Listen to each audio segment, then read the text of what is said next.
আমি একদম সব শুনলাম, মেয়ে চিল্লাচিল্লি হতেছে। আচ্ছা শুনলাম, শোনার পর তো সে লোক দৌড়ে পেনে সে লোক আগেই গেছে গা। আচ্ছা, তোমাকে নাতনি হিসেবে সম্বোধন করে। হো মাঝে মধ্যে টাকাও দেয় এমনি। শ্বশুর কানে যাবো তাই আমাকে আমরা আমি চূড়ান্ত বিচার চেয়েছে। প্রতিবেশী নানার নিকট ধর্ষণের শিকার হয়েছেন পঞ্চম শ্রেণীর শিশু শিক্ষার্থী।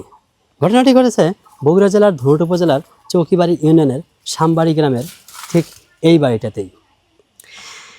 পার্শ্ববর্তী জুইগাতি গ্রামের রবিয়া ফকিরের ছেলে আব্দুল কাদের ফকির, বয়স প্রায় 60 তিনি তার মেয়ে বেগমকে বিয়ে দেন সামবাড়ি গ্রামের এই বাড়ির মহরম শেখের সঙ্গে।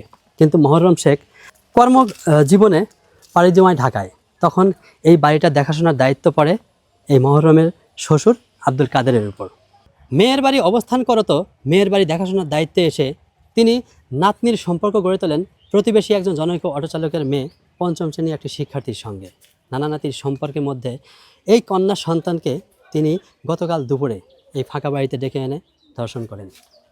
বিষয়টি জানাজানি হওয়ার পর আব্দুল কাদের গা ঢাকা দেয়। আমরা জানবো সেই আব্দুল কাদের এবং এই ভিকটিমের পরিবারের কাছ থেকে ঘটনার বিস্তারিত। আমার স্বামী এই জায়গাতে বাঁশ কাটতেছে, আমি এইখানে বসে আছি। ওমরা টিউবওয়েল পর বেড়া দিব, তা আমি আবার ফেরে লাগে ওই বুড়া আবার আসলো, ওই এবার আসলো, এখানে এসে বুড়া করতেছে যাই গিয়ে দিয়ে ওরা কোয়ানে গেছে। তা আমি ওর করলাম যে ওরা অমুক গেছে, গরমের দিন ছয় না ওরা অমুক গেছে। ওরা বলতে মানে এগার কথা হুস করতেছে, এই যে মেয়ের মায়ের কথা আর মেয়ের কথা হুস করতেছে। আচ্ছা, কে জিজ্ঞেস করতেছে? ওই ওই ওই বুড়া কাদের? হ্যাঁ কাদের। আচ্ছা। ওই মানুষটা এসে কইছে যে জাটা নিয়ে আমি গাছ একদম যারা না যেন ঘরের মধ্যে গেছে তেন টান দেওয়া সহি তুলছে। তুলবার ওই ওই জায়গাতে ডেকপের গেছে।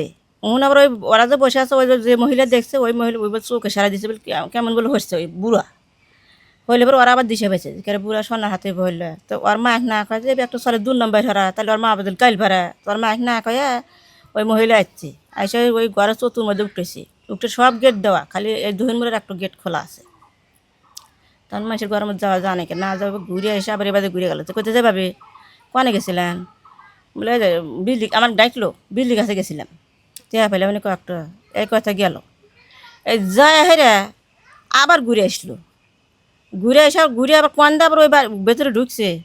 ঢুকলি বাড়ি দেখা যায় লাগা সামনে লাগা ওই না ওই গলি দিয়ে বেড়েছে, বাড়াইতেছে পাশাপাশি বুড়োও বাড়াইতেছে। এই বারান্দায় ওই বউ ভাবি আবার কাছে যাই তুমি গরম তুমি কী হলে কোয়ানে গেছিলে লিখিনি এইটাই চলে। এই গলি যে এবার বাইরে এসে এবার টিউবওয়েল পারে গেল, আর ওই বুড়ো বাইরে ও বাদে অমুক গেছে। আর অমুক তখন ফের ঘুরছে, তার আমি দেখিনি কেন না দেখলে ওই ভাবি আবার দেখে এসে আমাকে মনে করতেছে যে এই বউ এই এনে কি আমার আমি গা থর কাঁপতেছে আমার। দেখা গেছে সবাই গরম তাহলে এইভাবে বাড়াইলো। আমি সোনা খোঁজ করলাম কোয়ানে গেছিলো বলে হিনি তুই কোয়াছে ওই বাড়ি বলে গেলো। তো আমি কোথায় কোয়ানে গেছিলো বলে আমি খেলে বের গেছিলাম, মানে দেখতেছে বয়স দেখতেছে মার মানি হয় মানে দেখতেছে। তো কলিবারে আমার একজা ডেকে নিয়েছিলাম এসে তোর পিটিরে যে ঘটনা আসলে পরে আর এরকম গাইল পড়বো মারবো। আমি মধ্যে খারাপ আছে যে মারা যারা হারা যাবে না, দেখে কদ্দুর কি আগে দেখে করতাম শুনি আগে এনে কোথায় কোথায় এই বুড়ো এসে দেখে যিনি খারাপ ছিল শোনেন এর মধ্যে তার দৌড়ের ফেরতেছি না। আমি তার জানি যে এই কেবল হোনা মেলার উঠতেছি ছেলে মানুষ অনেক গিয়ে আজুলা বুড়ো মানুষ মারলে মরে যায়। আবার ওই হইলে কি বুড়োটা আবার গেল গেলি ফের ওই যে বাবি দেখলো ওই বাবির যে গেছে গেলি ফের ওই বাবি কাছে যাই যে হনেন আনের এক পা উপরে আর এক পা কবরে আপনার এখানে কি গরম নাটক কী কটালে না হ্যাঁ বলে কে কী কব বল না সত্যি রকম হ্যাঁ আমি আগাতান গোড়া পর্যন্ত আপনি কখন ডুবছেন কখন বাড়াচ্ছেন আমাকে দেখলেন না এখন খারাপ আছে।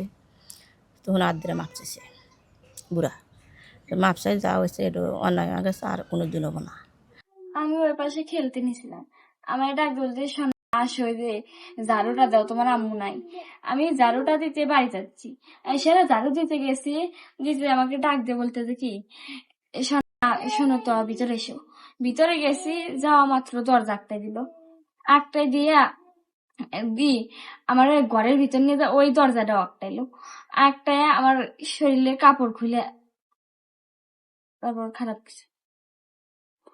এই কাজটা করলো কে সেটা তো বললা না। না না আমি এসে বোনের স্থান শুনলাম, শোনার পর মেয়ে বললাম শুনলাম আমি আর উচিত বিচার চাচ্ছি। আপনি আসলে আপনার বোনের থেকে কি জানতে পারলেন? আমার মেয়ে ধর্ষণ করছে জোর করে, জোর পূর্বে আপনার মেয়ের থেকে পরবর্তীতে জানতে পারেন না যে কেন সে ওখানে গেছে বা কিভাবে তাকে নিয়ে গেছে? জানি আমার মেয়ে ফাঁকি দেয়া বলছে পাতা ঝাড় দিব, ঝাঁটা নিয়ে যাবার করছে, ঝাঁটা নিয়ে গেলে পরে আমার মেয়ে ধরছে। মেয়ে চিল্লি করে বাইরে আসছে, সেটা পারে নাই। আচ্ছা, আমি বাড়ির ছিলাম না।